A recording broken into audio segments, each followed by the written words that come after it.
You are now listening to...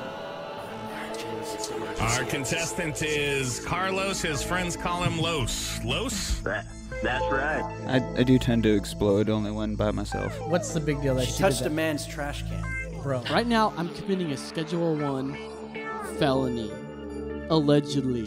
And it's bullshit. He's the mole, dude. He's got the mole in the base of his cock, dude. It's fucking home like a hole. Mom, you are a horrible human being. She's being You know what? Why right. don't you die from breast cancer or something? Wow. No, you take that back. That's usually, hey, I'm so-and-so, blah, blah, blah. I'm also a Mormon. But in the event of an emergency, your regular exit might not be the quickest or safest way out. This emergency exit is painted on. There's no way out. There's no way out. We're through. Oh, that's right. Now is the time to open your mind. In our search for the unknown, who knows what we will find? This is Emergency Exit. Find jack shit. This is episode 64, and today is January 29th, 2018. We are broadcasting from our floating tin can far above the world. I am your host, Los. With me, as always, is Nick, the Passion Writer.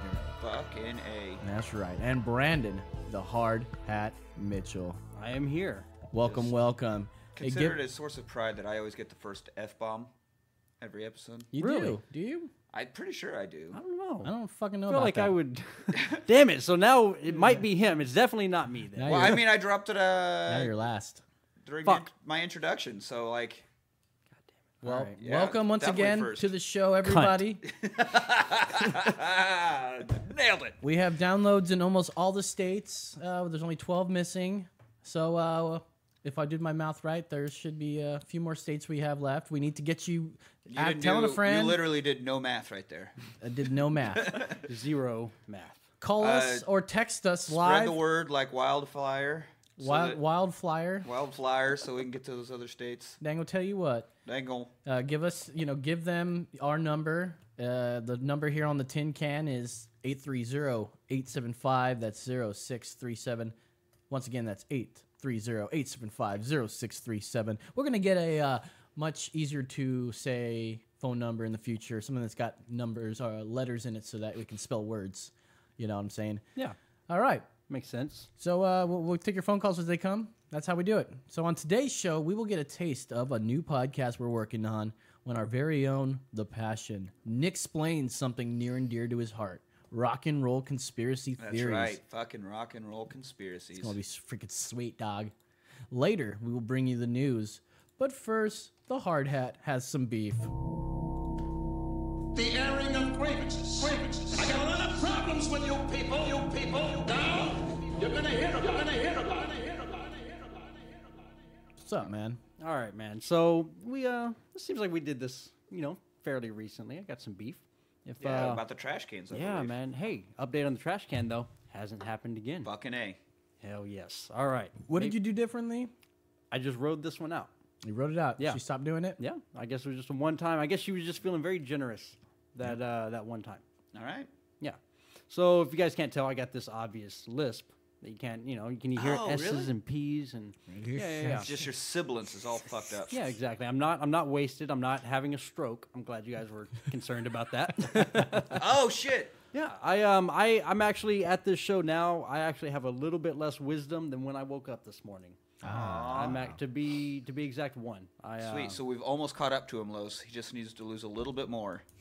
Just a little bit. Almost. Just a little bit. I happen to have both mine, and they're grown in, and they're working just fine. Yeah. See, not so lucky for me. My wisdom tooth, obviously, just way back in my mouth, came in just fine, but hard to brush, hard to keep. So developed a little bit of a cavity, started giving me some pain. Went to the dentist, said, hey, it's got to come out. And this is where I got my beef, all right? First thing I do when they take me back into the room, I just see the entire tray with all the fucking torturous devices they're about to enter into my mouth. And All the violate hooks me and with. prods everything. and It's like, pointy things. I was like, first of all, why y'all gotta have that right there? Like, that just makes me want to. I haven't even sat down. I'm just gonna turn around, walk back out. No, Nope. I'll Castaway style. Just give me an ice skate and a rock or a coconut. Oh. It's a coconut. Ugh.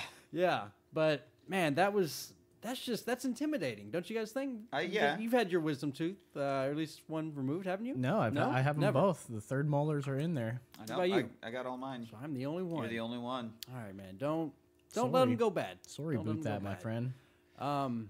So yeah, that's I don't know, man. I feel like they could have them tucked away in a drawer. Right. You know, And once under you're the like down chair. in the chair, maybe with a bit of gas on, then set it all over here. Not necessarily. It's out of view, out of sight, out of mind. It's just common courtesy. Don't show me these torture devices right away. I'm not fucking Rambo. You're not pressing me for information. Well, apparently Get the this shit guy out of my thought he face. was. But I'm with you on funny you mentioned gas because because you have some. well, no. But I did get the nitrous, the laughing gas. Everybody knows this is the laughing gas. We've all seen Lethal Weapon 4. It ain't funny. I I don't know why everybody call it laughing. I wasn't laughing. Okay, I all right. was, it's a scam. As far as I'm concerned, I got scammed. I done got. They put it on there like, oh yeah, we're gonna give you a couple minutes, let the of course the topical stuff, and then after they give you the injection, that's a whole other level of pain right there, man. I felt it like in my eyeball, like, just a sharp. I actually let out a good. It got me, man. It got me. But the gas, man, that didn't do a goddamn thing. Like nitrous, the red flag should have been up when it was like, okay, nitrous. That's used to make cars go fast, not make you numb and less pain. At least that's right. So that should have been my first red flag. So I done got. They sold me some snake oil. Is what they did. Did you at least feel it? A little bit. Were you like a little high? No, I may or may not have been a little high when I got there. Well, I was gonna say maybe you were, but then the tooth attacks happened, and it just fucking nullified any sort of cloud that gas could have given was just blown away by a high-powered fan of pain. You know, do you think? See that analogy? That was good. I know that they probably get this a lot, but I wanted to schedule an appointment to see the dentist, and I wanted to specifically be at 2:30 so that I could use the silly joke of 2:30. My 2:30. That's terrible, man. That's terrible. All right. No, all in all, you guys did a great job. Doctor, what was his name? Tristan, I believe. It's my nephew's name. I didn't know he did a good job, except they kind of fuck with you halfway through. You think they're done, and apparently no. He just locked something onto it to like lift it a little bit, and then they go get an X-ray of it to make sure it didn't separate at the root. Like, that was pretty painful enough, and they did all that, and they walked out, and I was like, oh, shit, they're done. They're going to X-ray it, and then I'm going to be walking out of here. Nope, they come back. They're like, all right, let's get that tooth out. And I'm like, wait, what the fuck was all that It's then? still in there? Jesus. Yeah, it's, Yeah, Beef, so don't man. let them fool you like that. But dentists, you guys, are they really doctors? I mean, are they like chiropractors? It's like, I would just think that they're a bit more legit. yeah, Yeah, well, they know how to keep your mouth clean and all that shit. I guess so. Yeah. I mean, you could definitely die if you don't get your if something gets infected. I mean, there's a bit more level of seriousness to them than chiropractors. I mean, I went to a chiropractor once, and I gotta say I'm glad that I did, but I think generally it's not as big a deal, I guess, as people make it out to be. Yeah. Like stretch more often or do yoga or something. I don't know. Just be active. Yeah. You know, like I slipped and fell on some cement stairs and fucked my back up, so I needed to get. I thought you cracked said you back into slipped on place. some semen.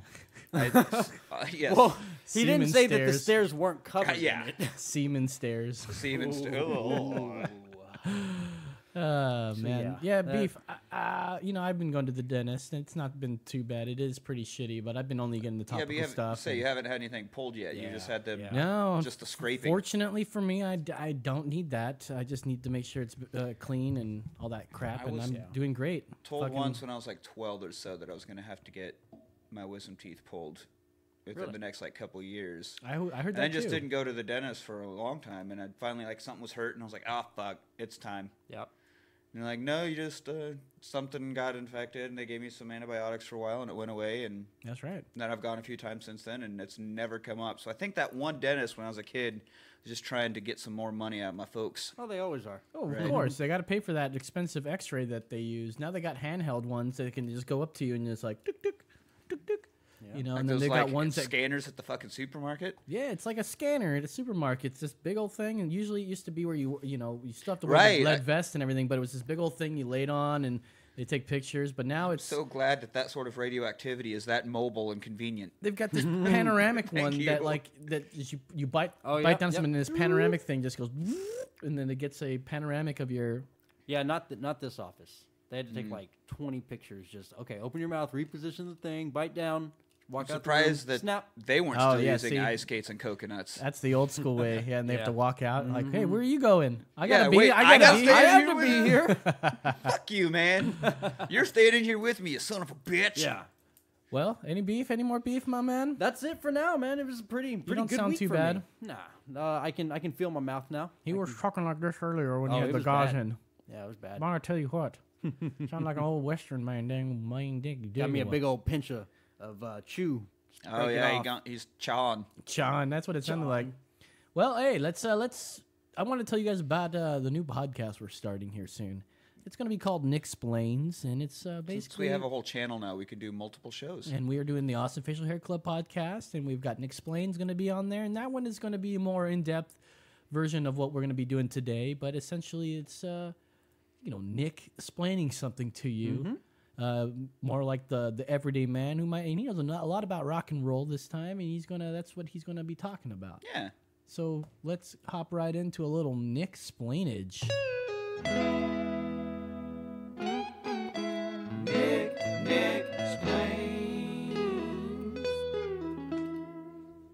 All right. Thank you, Los, for that. And thanks, George Harrison, for the theme song. Came back from the grave just for that. Cost us $3,000 worth every He penny. was cheap for $3,000. I know. I couldn't believe it. He's a fucking Beatle, for God's sakes. I really thought he would, Well, you don't need a lot of money when you're dead. Well, he didn't look that dead. He's pretty well preserved. It did smell like formaldehyde. It was like, dude, he smells like rubbing alcohol straight up. Yeah, well, He was still really good looking though, man. And he had a mullet still. He still rocked the mullet, which was really weird. Well, yeah, he hasn't been not a lot of opportunities for haircuts. I don't think he can get haircuts, man. It's just gross. You cut. What if you can accidentally pull a scalp off if you? I mean, you've seen enough movies about the afterlife. However you die, that's how you are. Yep, that's for eternity. Mm-hmm. So you got to think every time you get dressed in the morning. If I happen to die, this is what my ghost is going to look like. Fuck, forever. I never thought about that. Yeah. Will you also be wearing those clothes though? Yeah. So your clothes are going to become ghosts as Apparently, I mean, according to lore. Okay. Either that or everybody magically gets a new sheet to hang over themselves. Well, I just don't think that. Okay, I would imagine. I don't want to see you naked. That's the thing. But if you're gonna come back as a ghost, at least wear some sheets or something. Yeah. Just everybody dignity. Go toga all the time. Just grow an extra fat bush so it'll cover it up. That's the one thing I'd be worried about. Already. That's the one thing I think I'd worry about. You have a big giant bush? That's the one thing you're worried about is my bush? No. One thing I would be worried about is like... I'm more worried about Gavin Rossdale's bush. Being around as a ghost. Gavin Rossdale? Bush. His band was Bush. Never mind. I thought you... Okay, well, you... Anyways, since you're doing Nick-spiracies here... Yeah, come on. All right, so we've got... I've got a couple of examples. I had to dial it down because there were quite a few of them. And I picked two that were kind of lighthearted. They don't dive too deep into government shit. Just to dip our toes in the water. Just gets a little governmenty. Just a tip. It's like governmental. Government light. Government platinum. Government 100? What are we doing here? I don't know. Government clear. All right, so the 60s were known for drug use. Yeah. Rock and roll. That's right. And open sexuality. My man. Yeah. Nothing like personified at Woodstock, where I think 2 babies were born, but at least a dozen were made. You say Woodstock? That's where all those rich Republicans go up and stand next to No, there was not a single Republican at Woodstock. There was not a fucking one. So anyway, the Beatles were the good ones. Like, they were family friendly. You were allowed to watch them on TV. Everything was great. They were all cool and shook their heads and wore suits and whatever.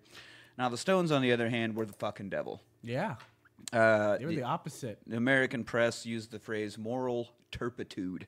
It's too much sexiness. That's what happened. Yeah. I mean, they were open with honestly, if you were to look at pictures of the two bands, I would rather fuck the Beatles because the Stones just have always looked like they went through a wood chipper or something. Like they've always looked rough. Like they've just been sitting in water. Yeah. For a long time. But anyway, they were the one like openly doing drugs, and their songs had blatant sexist, like sexy lyrics, and it was let's spend the night together and stuff. Like, oh, you can't say that kind of stuff. Yeah. Oh, not on my really big come a show. long way. So anyway, both sides of the Atlantic were just shocked and appalled at the Stones' behavior, both on and off the stage. Now, in 1967, the Stones got raided. Got rated like rated R? No. Like they have a movie like the raid. Like raided. Oh, like the roach spray. Yes. They got sprayed raided. with insecticide. Oh, fuck, man. However, only Mick and Keith got in trouble. That seems a bit suspicious. So Philip Norman, who's a biographer, he wrote books on the Beatles, Stones, Buddy Holly, Elton John, many others. He claims that the FBI was behind the raid. And it was a ploy by them to prevent the Stones from getting visas and ever entering and touring the United States. Wait, so how did he find all this out? Man, he's the one like ran around with them and heard he's heard from a lot of the people themselves. So now the FBI thing he never verified. This is what he thought. This is his theory. Okay. So anyway, it was aimed at keeping them out of the U.S. Now they still tour the U.S. fucking every year, so obviously this didn't work out. But the fact that the FBI, which is an internal thing, like you would think CIA does more that kind of thing, international espionage stuff. So why the FBI, an internal thing, gives a fuck about a band across the ocean? But they were so concerned. Well, what year was this? 67. Was that Hoover? That was probably. I'm sure that was still Hoover because that whippersnapper. Hoover hated fucking Lennon too. So I mean, that's a story for another day, another conspiracy. So, according to Philip Norman's theory, it all began with a Canadian drug dealer. Who would have ever thought those three words would go together? Canadian drug dealer. Canadian drug dealer. I could think of one right off my back. Fucking right, dude. Oh, I know. They're dirty, rotten, filthy. Yes, the Trailer Park Boys. Rakins. Okay. So Canadian drug dealer David Snyderman, also known as Acid King Dave. David Snyderman? Fucking awesome name. Acid King Dave. My man. So he was stopped at Heathrow Airport in London. And they found a bunch of drugs on him. And he thought, well, fuck, this is it. Getting arrested, deported. But instead, yes, it is Acid King. Instead, in his words, he ended up talking to some heavy guys. I don't think he meant weight.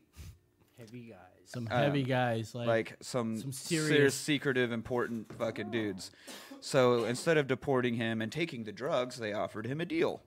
Okay. Oh, he flipped. He would be allowed to go if he could infiltrate the Stones' circle, get them on drugs. That's really hard to fucking do. Then let the police know so that they could bust them. Okay. He just had to be. So this, according to him, he said that these guys came and said, "We're going to let you go if you do this." So he himself has said that. So in February of 1967, Acid King Snyderman set up a meeting with Keith Richards, for those two people who don't know who that is. There's got to be only like two people in the whole fucking world who don't know Keith, at least the name, right? So they met with Keith, promised him the special acid called Sunshine. Sunshine on my shoulder makes me happy. Right. So Keith, of course, like, fuck yeah, invited him to his estate in Sussex. Sussex. They had like a weekend-long fucking bash. It was Mick and Keith. Marianne Faithfull, Mick Jagger's girlfriend at the time, was there, of course. Her name is Marianne Faithfull? Uh-huh. What a sweet-ass name. George Harrison, our theme song writer, and his wife at the time, Patty Boyd, were there. They're having a great time walking around on the beach, being all groovy, 67, drug time. Sunday evening, end of the weekend, they're back at the house. All of a sudden, the police got a tip-off about a very loud party and planned a raid. Planned it to the point of bringing in, well, they call them bobbies, police officers, from two neighboring boroughs out of this jurisdiction even. Like, they brought in backup for somebody calling in a noise complaint about a party. Like, Well, this... Yeah, they obviously probably knew that address. Right. They're like, oh, dude, we got to check. Everyone wants to get on board when they hear a celebrity's address. Or Exactly. No, I think more like they wouldn't have got people, like they called in extra backup from other areas. So obviously they were just like, okay, we're going to get a call. This is going to be the big bust. You know, they knew it. They were just fucking waiting for it. So Snyderman was still there. Mick and Keith and Marianne were there. And the police knocked on the door. Keith answered it. And they was met with a warrant. They already had a warrant. You don't show up to a noise complaint with a fucking warrant. Damn. So there was definitely something... a foul going on here. And Keith Richards was so fucking smacked out. He says, quote, "What are these goblins doing here? Are they from another planet?" And so that didn't help his case. Is that your Keith Richards impression? Yeah, you just get all fucked on me. You know, you just fucking... Mick Jagger was allegedly performing a sexual act on Marianne Faithfull that involved a Mars bar. Whoa. Nice. That was an absolute myth. That was bullshit, but the press heard it and ran with it because they needed to make this as debaucherous as possible. Yeah. Like, this needed to be Caligula. And Mars Bar was the best that they had? If you're... I get it. Like, if some you're fat guy trying performing to, like, cunnilingus and penetrating someone with a Mars bar, I mean, that's... All right, we got a phone call bit coming fucked in. up. Let's Got a caller coming in. Caller. Can you hear us? Caller. Yeah, I'm listening. You keep fucking impersonating me.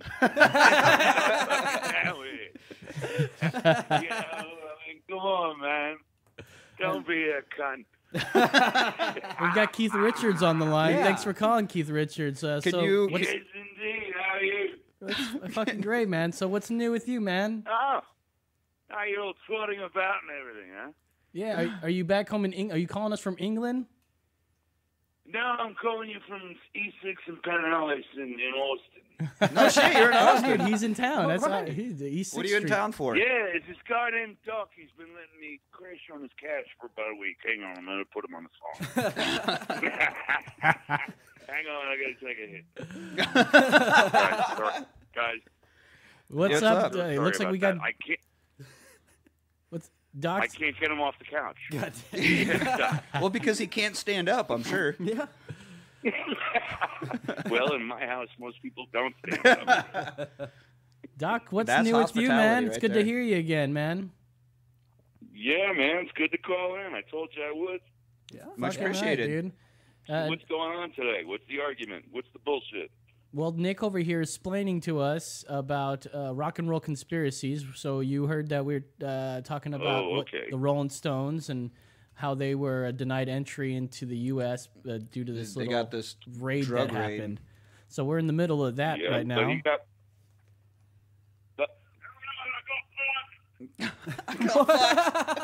Fucking Keith is still yelling back there. Yeah, he is. He sounds I'm surprised he so, can remember it. He sounds pretty pissed off about it. All right, so what about the Led Zeppelin fish orgy? Oh, yeah. See, we're only doing a few. We can't get them all at once. But the quote, "I put a snapper in her snapper," is that the story that you were referring to? Yes, sir. Yes, well aware. Where are you having a drink right now? Are you at Grackle? Oh. What's that? Are you at the Grackle right now? No, I'm still in my fucking kimono, man. I haven't left the house. Oh, he's hanging out. And He's my at home. kimono You were bought the a first car. people that I've spoken to who isn't. You were the first people I've spoken to who isn't my cat. I've had days like that, man. Plenty of days where that's all I've talked to is my kitty. Sometimes mine won't even talk to me. Yeah. She's like a cat. I just go, you shithead. That usually gets a reaction. What do you do with it? Look at you. All right. You guys got anything you want me to bullshit about, or should I just hang up? What's new, man? Give us something. What other rock and roll conspiracies? Radio silence. Can you hear us? Can you hear me? I can hear you now. Oh, I don't know what happened. We were there. I swear we I don't know. Sorry about that. We're just having some technical challenges at the moment, I guess. But can you hear us all right? I think you have mental challenges as well. I'm sure there's some peppered in there. How dare you talk to me like that? Okay, so let me ask the three of you: Are you Stones or Beatles guys? Oh, I can tell you right now that I'm definitely a Beatles guy. I'm definitely Beatles, but Stones are pretty fucking awesome. See, I was going to say Beatles, but I don't want to be the one to make it all the same, so fuck that. I'm Stones. You got a lot of Stones coming in here saying that. What about you, Doc? Yo! I'm a Stones guy. Why is that? Because Exile's a fucking perfect album. What's that? I said because Exile's a fucking perfect album. Sticky Fingers is badass. It's fucking brilliant, and Yeah. almost none of the Stones actually played on it. Maybe that's why. How about that? Holy shit, this is really good. Oh, they're not on it. Oh, okay. Yeah, I don't know. The Beatles were always a little too safe for me. Yep, see, that's what we were saying. I always like that. That's part of the reason why the FBI was trying to keep the Stones out of here. You get on out of here.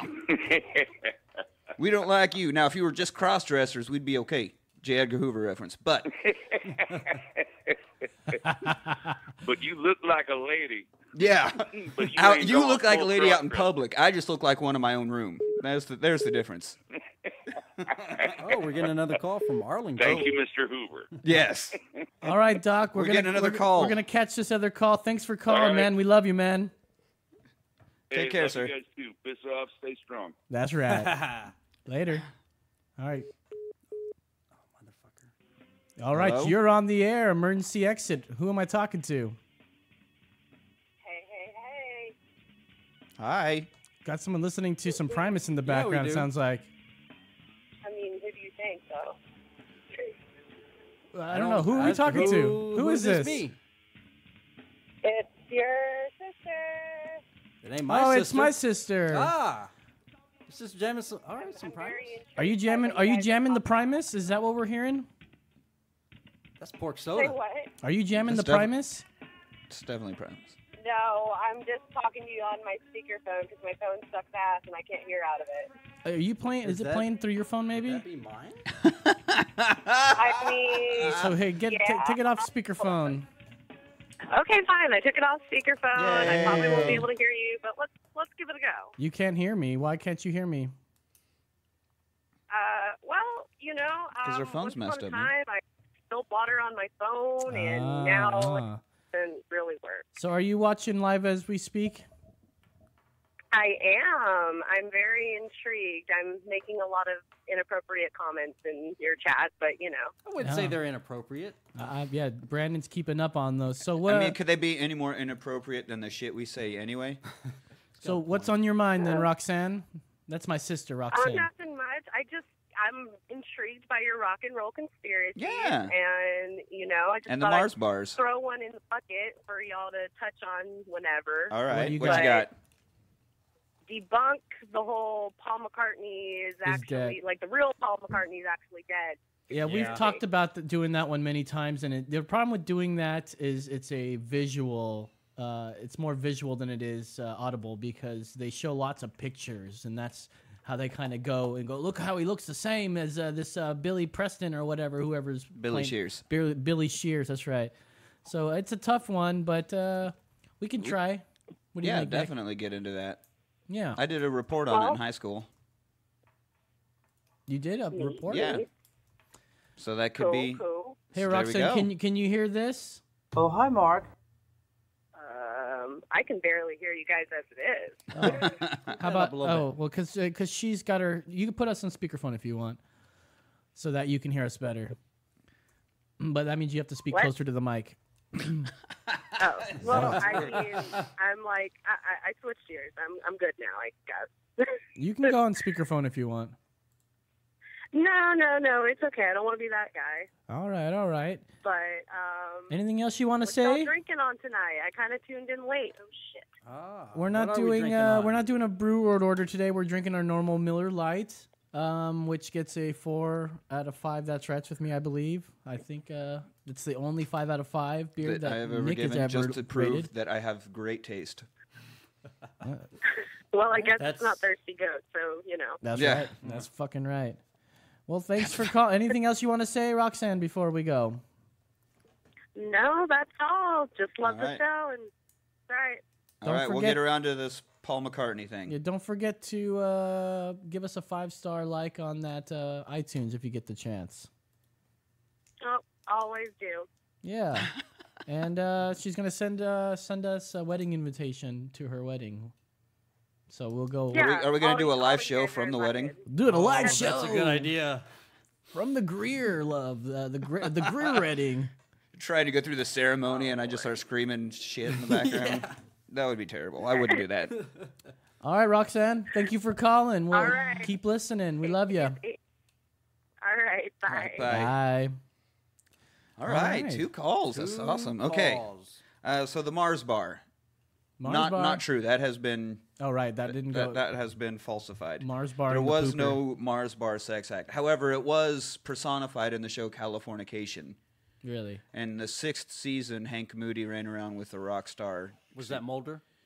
Yes. Okay. Yeah. And the rock star that he was sitting around with had a thing where he kept putting the Mars bar in his mouth and then penetrating. And he kept saying that's like an homage to... No, he didn't. It was just his thing, but obviously they were doing an homage to this. Why a Mars bar?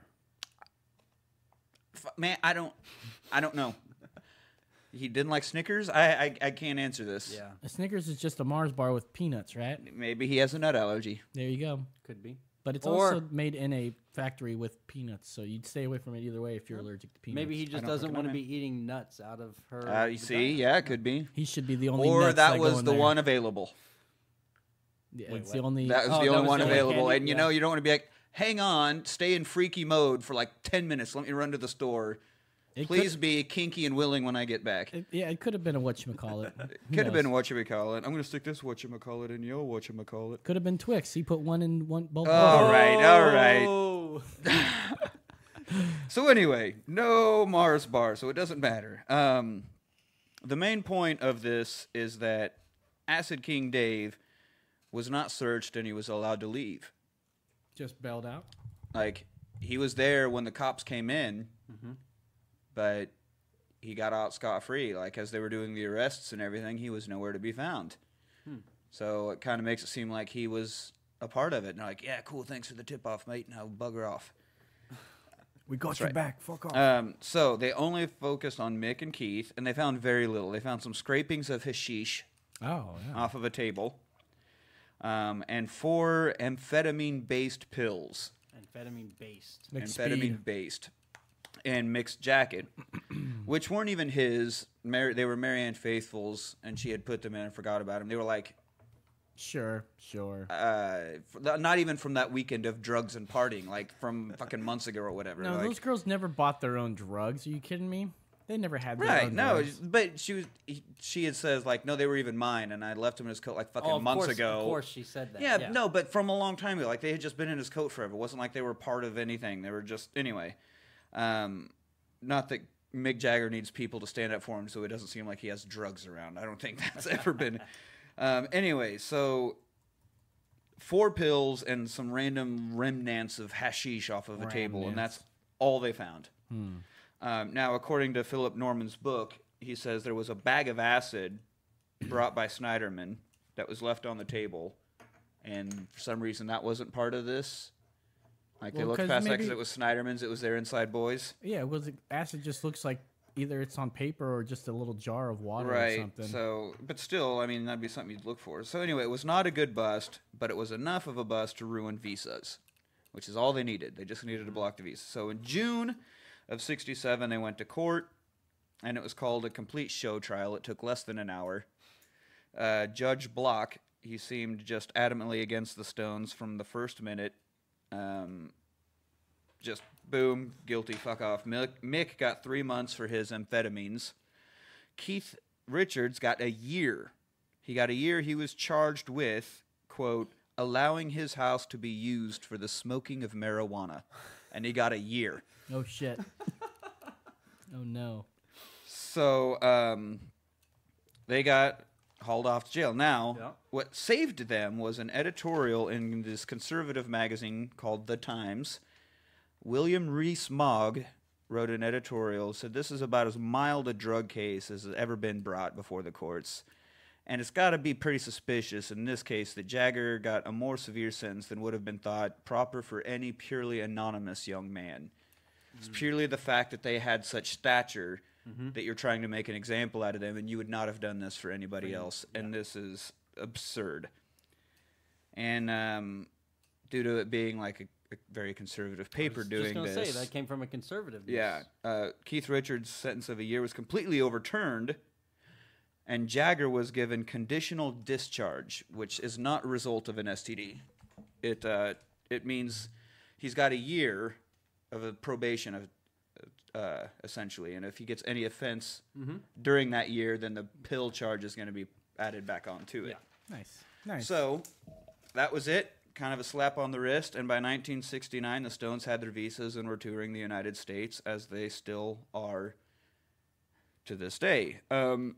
Just as a little footnote, since then they have found official documents about that raid detailing that they did search Acid King Snyderman and found a massive amounts of drugs found on him to the point where he seemed like a mobile pharmacist.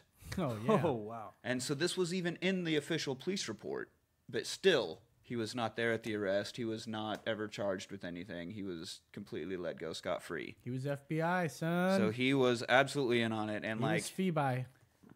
So they claim that no, they were just reacting to this tip, but you don't get a tip about something and like call in multiple other police agencies and get a warrant. Like, how do you get a warrant that same, like, on a Sunday night that fucking quick? You were ready. Yeah, dude, that is... So that was definitely a tip-off by Acid King David Snyderman. Fucking thought Canadians were better than that, man. Well, you know, some of them are. Ratting them out and this shit. whole FBI thing, you know, they couldn't even get that taken care of, you know? So No, well, again, they don't operate over there. So they, like, once it got to the court system, they had nothing they could do about it. Fucking A. So, I mean, again, that's why I don't understand why that was the agency behind this. Wouldn't they have thought of that?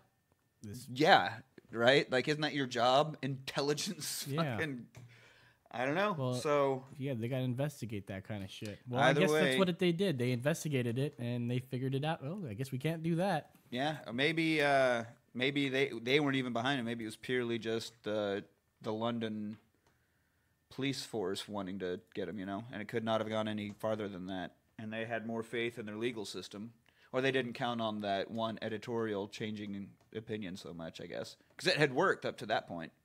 Yeah, all you need to do is stir it up a bit. Yeah. So kind of a lot, not too deep into stuff, but that's our first one. Oh, more. Yeah, I got one more. Explain it to me. All right, so this one's about Jim Morrison. Jim Morrison. Now, he was living with his girlfriend, Pamela. Pamela. I can't see the name Pamela without thinking Pamela. of Borat. Oh, my Pamela. My Pamela. Pamela. Very much like her. So as the story goes, she said, "I'm going off to bed now." And he's like, "No, I'm going to stay up and get more fucked up because I'm Jim Morrison." And she got up like hours later and he still wasn't in bed. She went around and found him dead in the bathtub. And so the story is... Jim Morrison. Jim Name Morrison. sounds familiar. I'm kidding. Oh, I was like, are you fucking we were about to stare down. I was Yeah, like, no, I'm not gonna test him. So, like, everybody figured he was just so fucked up that the hot bath, due to poor diet and excessive drinking and drug use, it was just too much for his heart. It gave out. And it gave out. Makes sense. Now, Sam Burnett, manager of a local club called the Rock and Roll Circus, claims, many years after the fact, claims that Jim Morrison did not die of a heart attack in a bathtub. He died as a lonely junkie on a toilet of his rock and roll club. At the guy's club. At the club. That's a big claim there. He himself found Jim Morrison in the men's room on a toilet with foam around his lips and blood coming out of his nose. So, to back this up a bit, Jim got himself in trouble for exposing himself in Florida. Right. And my man. While he was out on bail in March of 1971, he ran off to Paris which is fucking smart. Like, just skip the country while I'm... They got to extradite him, too. Yeah, so he's hanging out in Paris with Pamela, and he started frequenting the rock and roll circus. He came in regularly, and he was already smashed by the time he got there, and just started pounding vodka drinks until he was so drunk, like he couldn't even speak. Couldn't form words anymore. But they lived, like, apparently their place was close enough, like, he could stumble to it and stumble back. Like, it was maybe a block or something. Okay. So, 4 months after arriving and becoming such a regular, the official story was that he drank himself to death. But there was no autopsy. The doctor showed up, was quick to just go, this is an American hippie, and I don't want anything to do with it. I don't care if he's famous. So they just, he had a heart attack because of his heavy drinking and a hot bath. Signed the papers, and that was it. Like, no official autopsy or anything. Okay. It was all done just like, on the oh, spot. it's probably this. Yeah. Yeah, I get that. So Sam's like, nope, he died in my club, and then the body was moved so the police wouldn't raid the club. Because heroin was becoming a big deal in Paris. Pamela was a super junkie, like daily usage on this stuff. So Sam claims the night that Morrison died, he'd come into the circus to score some H for Pamela. Right? So he sat at the bar for a while, and his head was moving like he was kind of nervous, looking around for people. And two guys, presumably local dealers, because they're in a lot, came in, sat on either side of him, and they're thought to work for this guy named Count Jean de Brutille. I don't know how you French that up. Anyway, sounded good enough to me. He was having an affair with who other than Marianne fucking Faithfull, coming back in. Oh shit! Really? Whoa. Yeah. She must be Full a little bit circle. Yeah. She gets around. Apparently, the lesson of this story is do not hook up with Marianne Faithfull, because shit goes wrong. Well, I feel like if her name is Faithful, you need to question that right away. Yeah, right. No shit. So he was sleeping with her as well as the main supplier for like extremely potent heroin. So she to the knew Paris things, yeah. And so these guys were working for him, and they came in, sat with Jim, blah, blah, blah. He got up and went to the bathroom to sample it. Okay. And that's it. allegedly snorted it, which snorting heroin is if you ever watched not good. Pulp Fiction. Right. Yeah. When you think you're snorting coke and you do heroin instead, need you end up EpiPen like in Uma the heart. Thurman did, which, guess what happened? Yes, that's exactly what happened to him. Hours later, they're like, where the fuck is he? Sam went back there. There he was sitting on the toilet, just drooling and bleeding. Shit himself. Probably so. So in his book, The End, of course it's the end. This is that the door? end. Yeah. Sam I'm sitting on the toilet and I died. Sam says the Count's dealers wanted to make the body disappear, obviously. Of course. And Sam was like, no, man, we can't fucking do that. This is a dead guy. Not only that, it's a dead celebrity. We got to go through the proper channels with this. And he called the owner of the club and explained the situation, and the owner said it's a high-profile death, and he was worried about an ensuing investigation and them finding out that he also was kind of a front for the heroin business. Oh, wow. So he said, quote, if his friends want to take him back home, let them do it. So Sam's like, I guess you're doing that. So they rolled him up in a blanket, took him out the back door, stuffed him in a car, took him back to the apartment, stripped his clothes off, threw him in the bath, And that's ran a hot bath, thinking that it would delay rigor mortis, kind of at least cloud the time of death just a little bit, and left him for Pam to find, where she found him in the morning. Did they? Do you think that they like ran the water first and then put him in, or did they like sit him in there and then run? I would think they set him in there, because if they had the water in it and then put a dead body in, that's going to splash all over the Did they have to wait a place. while for it to fill up with water? How long does that take? I don't fucking know. Man, it would depend on how big the tub is, what their water pressure 5, was. 10 minutes? At least, Maybe. yeah. This- I mean, the whole ordeal, I would imagine just transporting the body. If That they would were take like a while. Week, if not a week, if they were a block away, It was I don't close know, enough that maybe he could walk it. 40 minutes. Because you got to haul the car out, or haul the body out to the car. The drive itself wouldn't take very long. All but, this and then- while It's carrying it, and Pamela they is- had to go upstairs. all this, well, Pamela also is a junkie, so she's probably not just asleep. She's probably fucking Heroin smacked sleeping. out. Yeah. So Yeah. Yeah. to get him in there and do that. So, like, Damn.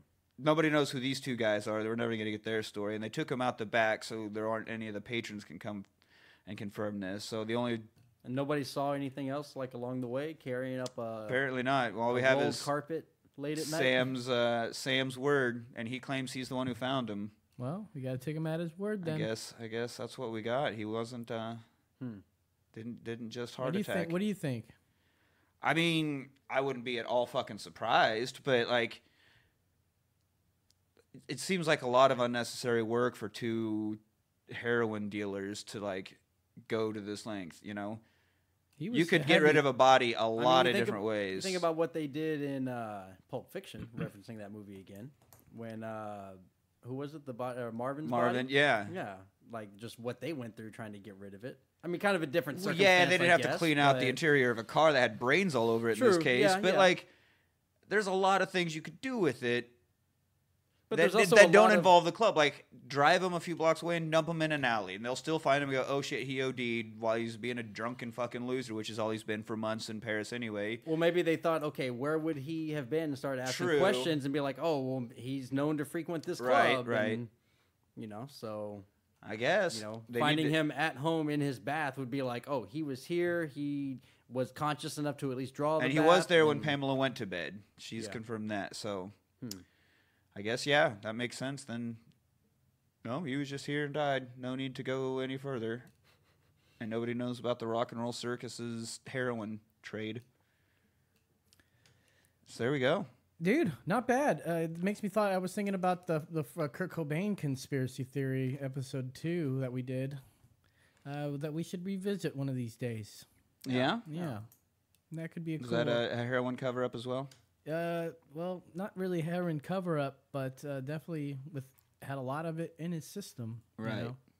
Way more than you could put in your system, I'm sure, and still operate able to shoot a gun at your face.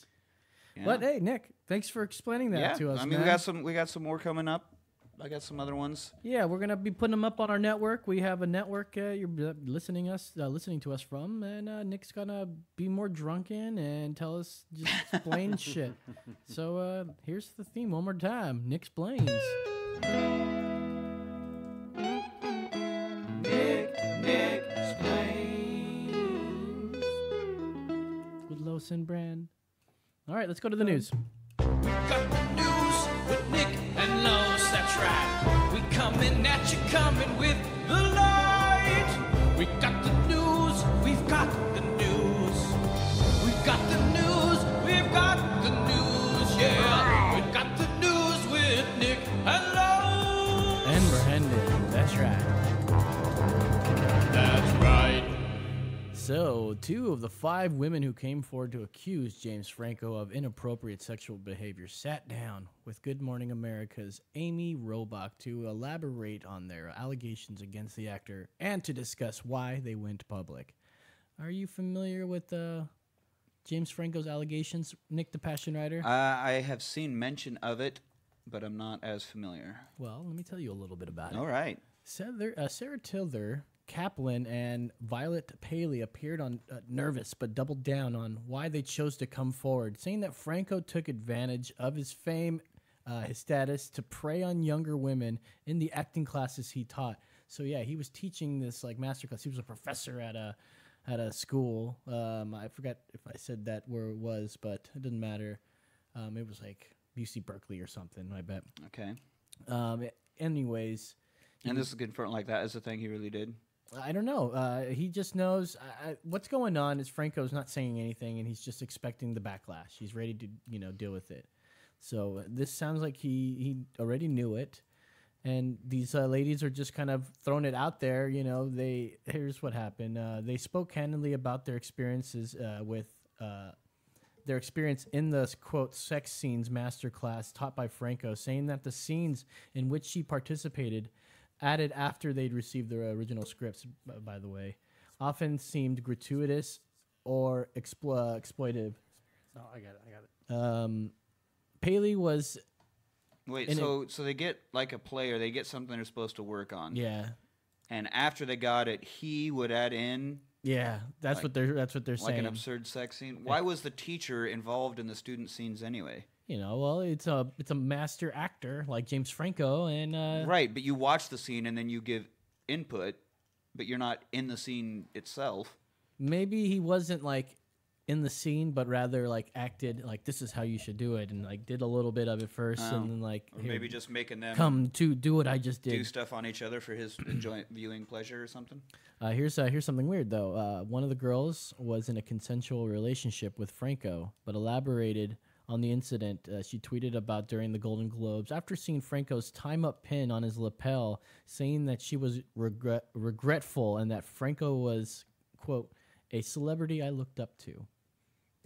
So what do you think there? She's now just saying, like, I'm regretful that he has that pin on and knows what it stands for, and after all that stuff that he's done. Then how was she looking up to him if he'd done shit to her? It was a celebrity that I looked up to. Until she took the class and got... Well, no, she was seeing him. They were in a consensual relationship, and the only reason why she's like pissed off now is because she saw the lapel pin, that time's up for you guys. And she got pissed off, said that she's regretful. He was a celebrity I looked up to, and knowing that that's the kind of stuff he was doing, I guess he might have known, or she might have known that he was doing that to other girls. But still dated him? Sure. When asked by Robach whether or not Franco's behavior puts him at the level of Harvey Weinstein, Tither Kaplan was empathetic in making a distinction between various inappropriate behaviors, offering a nuanced take on sexual assault, violence, and harassment. He is not an unfeeling monster who has no sense of reality. He created exploitative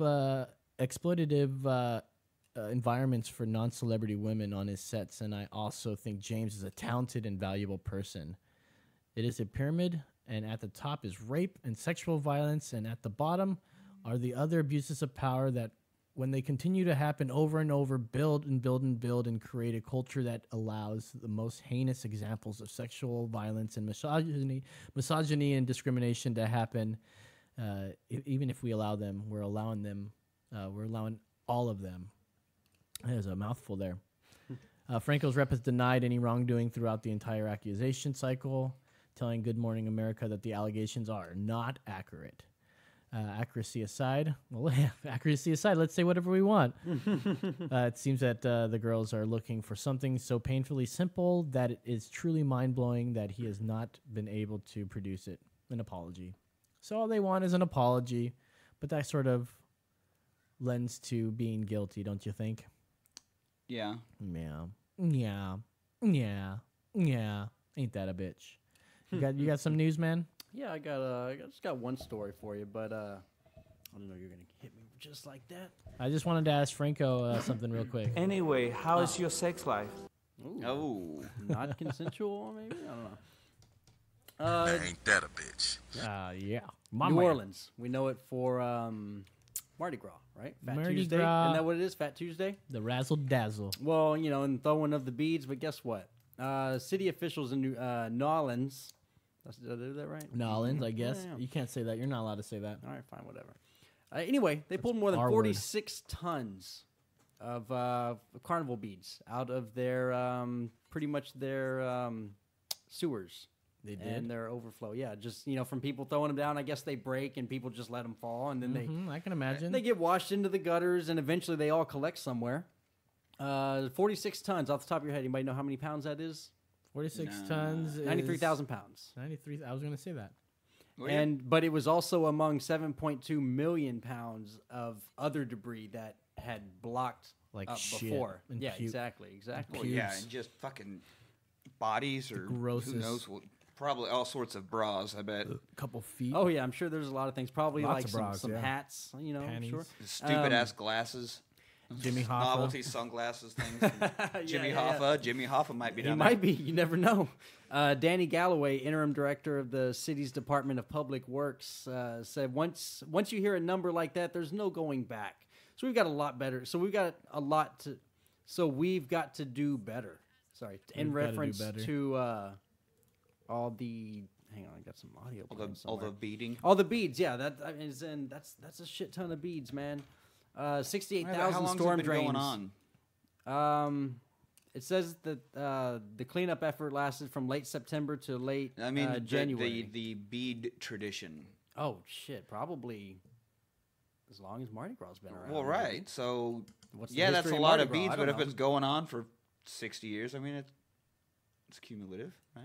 Sure. Probably as long as the sewer lines have been around. Yeah. As long as they've been making plastic beads. And majority of the beads were found Totes. along the St. Charles Avenue parade route. So, yeah, it makes sense. They just all So get what are they washed doing into the about it? same- Do they want to keep like They're producing probably those gonna things? they're probably gonna ban them. Well, I've got a simpler answer. You just make them out of biodegradable material, and it'll just like dissolve or something. If they're just gonna be thrown around, Right. you can make them out of like paper, or you can make them, out of Make like, them out of corn. Starburst wrappers. You ever see people that do that? Make necklaces out of Starburst Do wrappers those, and link them those together? dissolve easily? Would those break down? No, I don't know. probably Got not. wax Those on are them. kind of waxy, yeah. Yeah. I don't know. Yeah, either way. Hey, how about just eliminate the beads and just show your tits? Right? I mean, that's simple. Keep it simple, guys. Just cut out the middleman. Yeah, exactly. Because after they get so many beads, you kind of Can't see 'em anyway. You lose nippage. You lose nippage. You lose your nippage. Yeah. And that's the whole point. Just lose nippage. No, that of seeing boobs is Well, yeah, you want the nippage because right. It's And if not, it's all covered up by thousands of beads, well, or then even a little pasty, it's like, oh well, that's just a lot of side. and I just feel underboob. like I'm watching any TV show on FX right now. But then you get a little bit of that nip, and it's like, ooh, it's 1:30 in the morning on Skinamax. All right, this is back when I had scrambled cable. Oh, I remember them days. Oh yeah, Just waiting for that fuzz to clear up just enough. just a little bit. If you maybe move that antenna a little bit, Yeah. and get a little bit more. I'm like, oh, I think that was a nipple or a knee. Maybe Yeah. it was a knee. I'm going with nipple. Yeah. I need this. Yeah. So Being a pubescent boy is hard. All the time. back then, I think. Now it's fucking simple, easy. You got ready Are you access. still in puberty? A little bit. Okay, A little that's bit. fair. Still there. So Oh, you mean for pubescent boys now? Mhm. Nowadays. Oh, Yeah, okay. I thought you meant now for you, but oh yeah. I mean, it comes and goes in waves for me. I haven't quite topped out yet. Gotcha. Yeah, it's very very weird. Well, IKEA founder, he died. He died in Sweden at the age of 91. So that's the place with the meatballs, right? Yeah. Used to be. How funny that you mentioned that, because now we don't even have We that took on that the off. logo. We're The never one gonna time that we use it. would have fucking used it, we took it off. That's why I said it. What You a son dick. of a bitch. Well, the Swedish founder of IKEA furniture chain, Ingvar Kamprad, has died at the age of 91. The company has announced it. That happened sometime just yesterday. Mr. Kamprad, who pioneered flat furniture, died at his home in Småland. IKEA confirmed in a statement. So he died, man. It sucks. The billionaire was born. He turned into a billionaire. Crazy. He was born course in he did, dude. 1926. Founded IKEA at the age of 17. He used some money his father had given him as a gift for performing well at his school despite his dyslexia. Oh, so it's like, you do good, I'll give you a couple dollars. And No wonder those instructions were bullshit. The guy was dyslexic. That makes sense. that's why they only have pictures, yeah. In the later years of his life, Mr. Kamprad faced questions over his past links to fascist groups, something he admitted but said was a quote-unquote mistake. And that got me to look into that a little bit. As long as you're denouncing. In 1943, Ingvar Kamprad was a 17-year-old budding entrepreneur selling Utterbomb, picture frames, and other small-town wares from his home in rural Sweden. That year, he founded a mail-order company called IKEA, initials taken after his name and that of his family's farm. His first employee was his close friend Otto. Oh, so that's you can get yourself an Otto from there. It's pretty cool. Ullman, an Austrian Jew about his age, whose parents who had sent him to Sweden to escape Nazi takeover from their country. Those two guys, their camaraderie was an unlikely one. Around the same time he started IKEA, Kamprad joined Sweden's fascist movement. He regularly attended worked with an meetings Austrian Jew. with There. pro-Nazi extremist groups, maintained a long-running friendship with a leading Swedish fascist, and according to some accounts, was an active member of the Swedish version of the Hitler Youth. My goodness. Damn. Fuck you, IKEA. So it also says here that they were going to bury him, but they're still trying to put together his coffin there. It seems like he was missing the instructions and a few screws. Did it not come with a little hex tool? It was missing the hex tool. The universal Allen wrench thing. Yeah, man. Shit. Well, I got an IKEA. I signed up for the IKEA catalog, so I got one of those, and I want to do some mail-in stuff and get a couple of it. But I saw they got like, well, that's an IKEA thing right there. They cut it open, and it was just like corrugated cardboard, you know, just like with paneled on it. Crazy, man. Dude, it's incredibly cheap. That's why it's like the best thing for college students. Yeah. Like, you need a dresser, you could get one for $20, or you can get a real dresser for like $600. I mean, obviously, what are you gonna do? Well, yeah. Give me the $20. Go away, of course. Fucking A right. And when it breaks, you can get a bunch of them Another before you $20 still cheaper than buying a real one. It's fucking capitalism. Or pro tip: you buy the unfinished furniture and paint it yourself. Paint it, stain it yourself. I personally did done that the several same times. thing, man. Yeah, And it's a good little project. Yeah, it is. Fucking A. No, you got anything else there, Brandon? No, I'm good. All right, let's get some outro music working here. You guys, thank you so much for doing your thing. If you guys have any calls, we're gonna be shutting off the line after we get off the air. But leave us a message. But you can absolutely leave us a message. Thank you, Nick. Any time of the day, too. You can also text. We get the text as well. And the number again is 830-875-0637. That is correct. Check us out on iTunes. Give us a 5-star rating. Give us a rating altogether there. Why not? Tell your friends, because I think February, yep, that's right. February is Tell a Friend About Emergency Exit Podcast Month. I believe that was officially announced. Yeah, I think the mayor said that sometime last week. It was cool. I was like, oh, man, once again, another month for us. If you want to check out Nick Ryder, check him out on his Twitter at Ryder Guitar. That's right. That's right.